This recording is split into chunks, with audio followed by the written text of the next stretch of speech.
Welcome to the Deep Dive, where we slice through the noise to get you the most important nuggets of knowledge. Today, we're plunging into a developing story that's not just high stakes, but truly a high-wire act. The recent FBI raids on former National Security Advisor John Bolton's properties.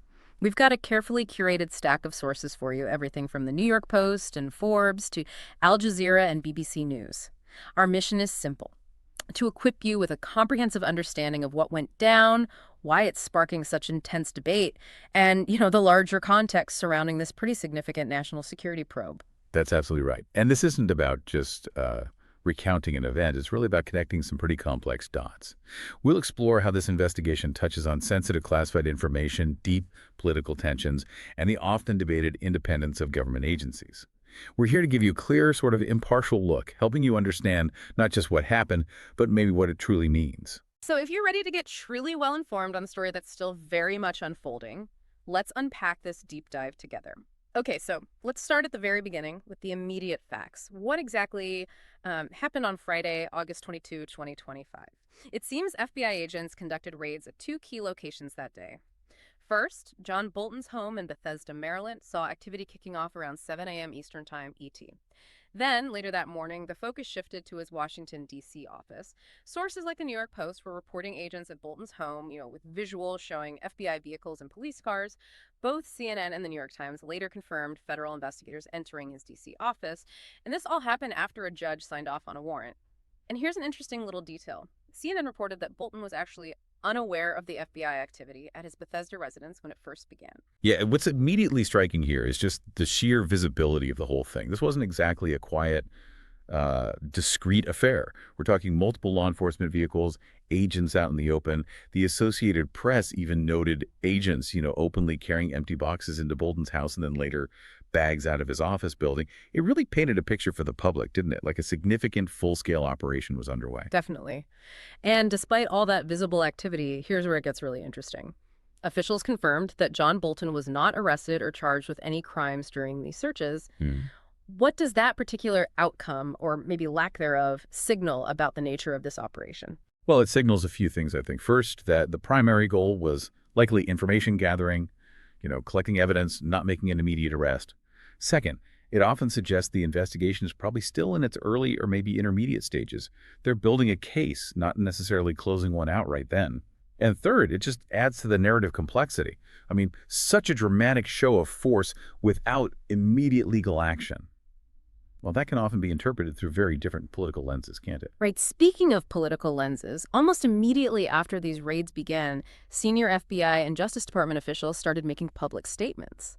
Like at 7 a.m. ET sharp, FBI Director Patel posted pretty cryptically on X, formerly Twitter, saying no one is above the law at FBI agents on mission.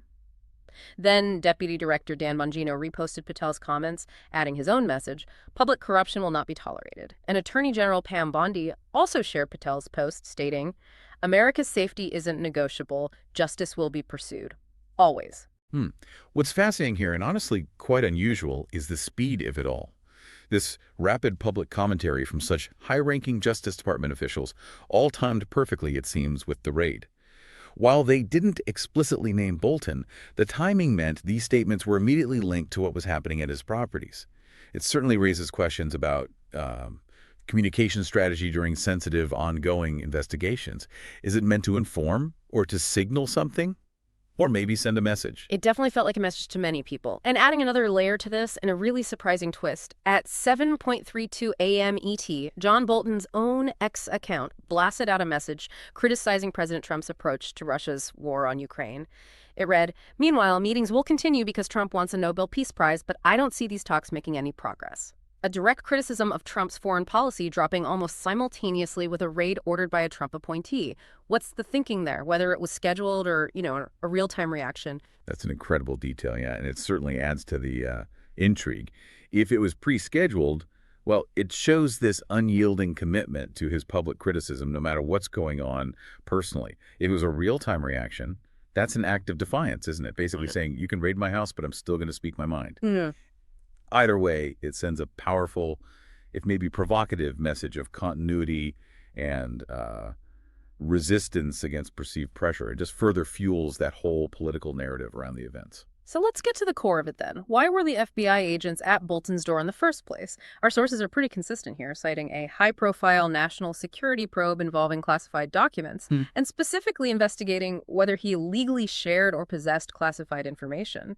This investigation, according to officials cited by the New York Post, is reportedly part of a larger classified leaking probe that extended into the Biden administration. NBC News further specified that the investigation was looking into the handling of classified materials and potential instances of, such documents being used in leaks to news media. Right. And if we zoom out a bit, this probe appears to have maybe evolved beyond just Bolton's 2020 book. The sources seem to indicate a broader scrutiny, possibly looking at other instances where he might have passed information to, say, foreign clients or media outlets. What's crucial to understand here is the serious nature of investigations into alleged national security disclosures. I mean, when there are concerns about the broad or repeated sharing of sensitive material, especially to people who shouldn't have it, the stakes get incredibly high. These aren't just technical violations. They really touch on the core integrity of national security. And a key detail in understanding the context of this action. The investigation, according to a Trump administration official who confirmed it to the New York Post, was specifically ordered by FBI Director Patel. Okay, so to truly grasp what's happening now, we probably need to take a step back and look at John Bolton's, let's say, tumultuous history with President Trump. Bolton served as Trump's national security advisor from April 2018 to September 2019. Now, the circumstances of his departure, they're actually disputed, right? Trump claimed he fired Bolton, while Bolton has always maintained he offered to resign first. After leaving the White House, Bolton very quickly became a very vocal and outspoken critic of Trump. He was frequently on news shows, criticizing Trump's foreign policy pretty much everywhere. Yeah, this dynamic is absolutely crucial. Bolton's very hawkish foreign policy stance often clashed, sometimes quite dramatically, with Trump's more, let's say, transactional and at times isolationist approach. Just think about issues like Iran, Afghanistan, North Korea. BBC News highlighted these clashes. This wasn't just a personal spat. It really represented a deep, almost ideological divide on the whole direction of American foreign policy. That friction kind of set the stage for a lot of what came next. And what came next, of course, was the book that really cemented their feud, The Room Where It Happened. Published back in June 2020, this memoir was, well, heavily critical of Trump. It alleged he gave personal favors to dictators he liked, sought help from China in the 2020 election, and maybe most memorably, lacked basic foreign policy knowledge, like reportedly believing Finland was part of Russia or not knowing the UK was a nuclear power, things like that. Now, Trump's first Justice Department, the DOJ, they initiated a criminal inquiry into Bolton's alleged disclosure of national secrets in the book. They even unsuccessfully fought to block its publication, arguing Bolton broke a non-disclosure agreement. A federal judge, while deciding not to block the book, did state that Bolton had likely published classified materials, which raised grave national security concerns, according to Newsweek. And this brings us to a really central point of contention, and it's where our sources present these sharply conflicting narratives. While the Trump administration launched that criminal inquiry into the book, the Biden administration later shut that probe down for political reasons.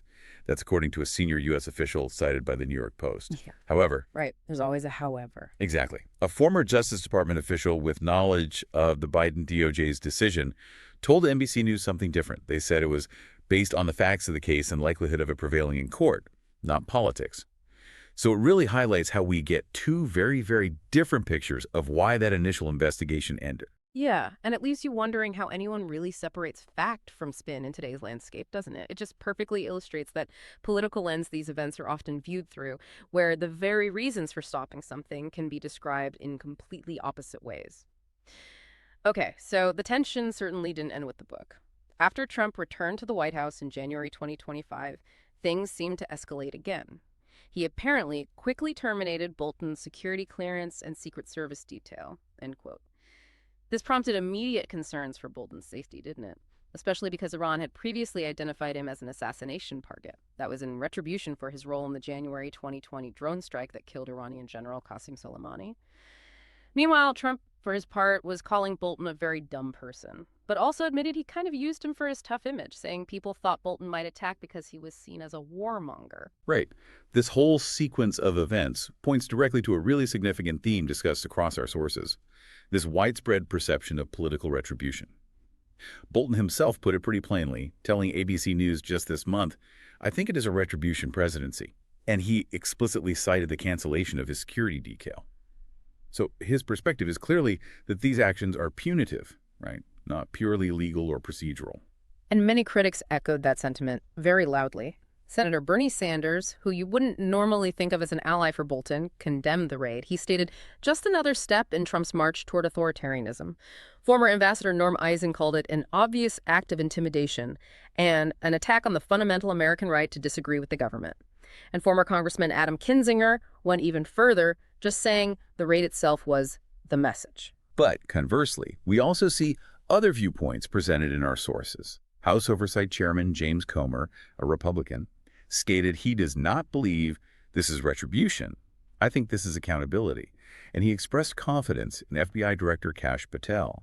On the other hand, you had a neighbor of Bolton's, Bob Dean, who described the raid as an outrage and an abuse of office clearly designed to silence a critic.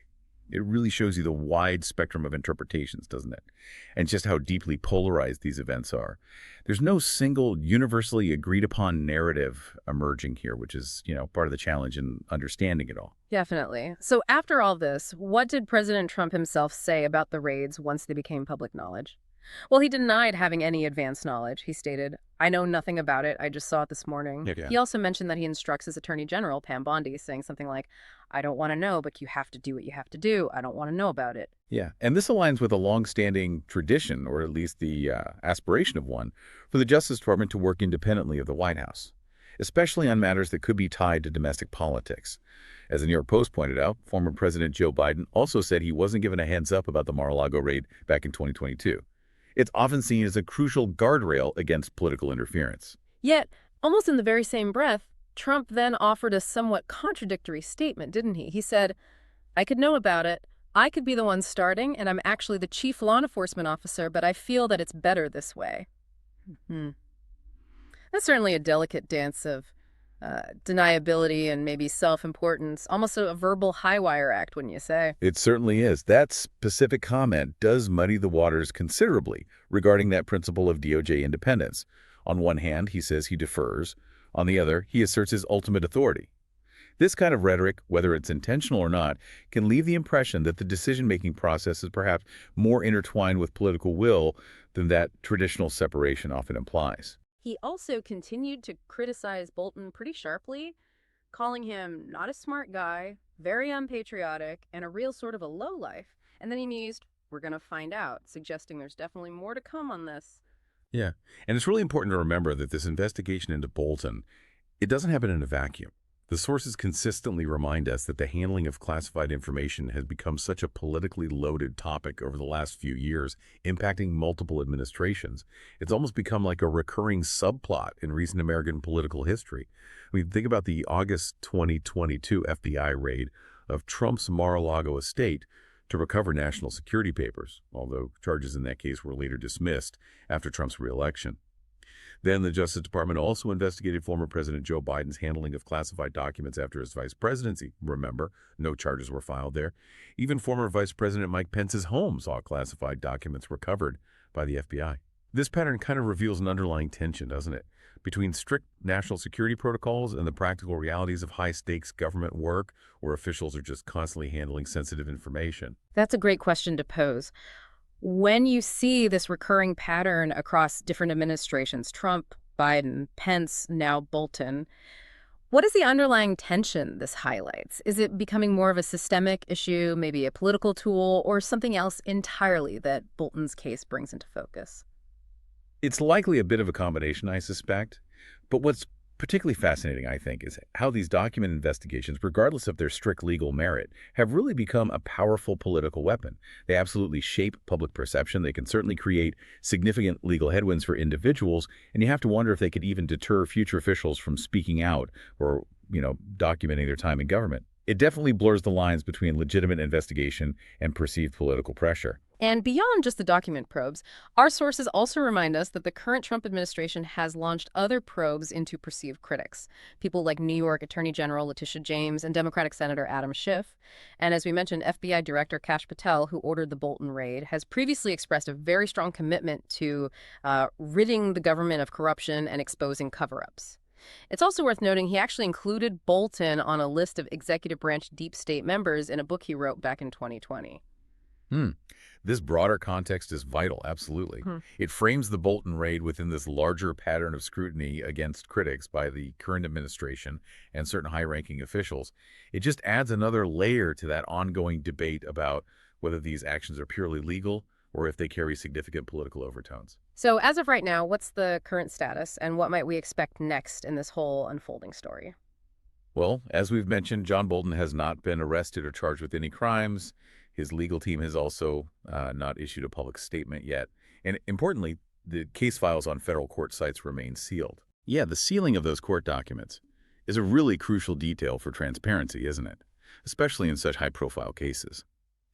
Until the government's search warrant, or maybe related filings, are unsealed, which would reveal more about the specific reasoning behind going into Bolton's home and office, a lot of what we discuss has to remain somewhat speculative. We're essentially waiting for those official details to emerge to get a much clearer picture of the legal basis here. And just to give you a sense of the potential gravity involved, constitutional law scholar Jonathan Turley commented that if this investigation involves national defense information, Bolton could face some pretty elevated penalties, potentially lasting 5 to 20 years. That really underscores the severe implications if charges are eventually brought forward. So, what does this all mean for you as someone trying to track the intricate currents of national security and politics today? Well, this deep dive into the FBI raids on John Bolton's properties really highlights a complex interplay, doesn't it? You've got the demands of national security, the wielding of executive power, and that constitutional right to political dissent all colliding. It shows how past actions, these personal feuds we talked about, and just differing interpretations of legal processes can all converge in these incredibly high-profile investigations. You've now heard the facts, the differing perspectives, and the important historical context surrounding this significant and still developing event. And that's really our goal here, to give you that shortcut to being truly well-informed, armed with surprising facts and enough context to really grasp the nuances of complicated stories like this one.